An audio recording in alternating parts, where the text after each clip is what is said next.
నమస్కారం అండి. ఇప్పుడు మనం పోయే టాపిక్ వచ్చి మధ్యతరగతి కుటుంబం.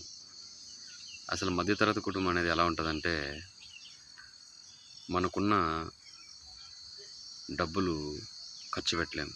అంటే ఈరోజు పెట్టే ఖర్చు రేపటికి ఉపయోగపడుతుందేమో అని ఆలోచిస్తాం.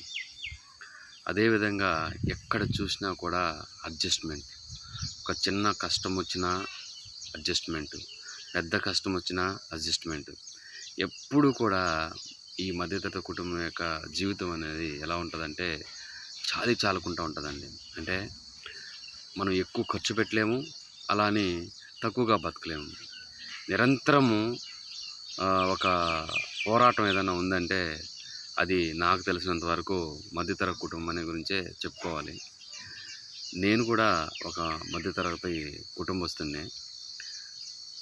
నెల స్టార్ట్ అయితే చాలు, అసలు ఒక రేంజ్లో అవసరాలు ఉంటాయి. నెల శాలరీ పడగానే ఒక 4-5 రోజులకే మొత్తం అయిపోతుంది.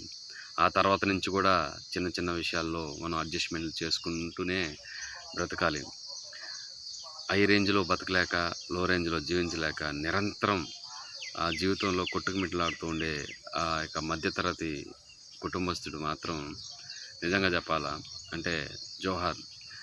ఒక సినిమాలో చెప్పినట్టు, అమ్మ 1వ తారీఖులో చెప్పినట్టు, ప్రతిదీ కూడా మనకు ఒక బాధతో కూడినటువంటి విషయం. కాబట్టి నాకు మనస్ఫూర్తిగా ఈ మధ్యతరగతి కుటుంబస్తుల గురించి నేను నిజంగా చెప్తున్న వాళ్ళకి పాదాభివందనం చేస్తున్నా. ఒక రకంగా చెప్పాలంటే థ్యాంక్ యూ అండి. Thank you very much.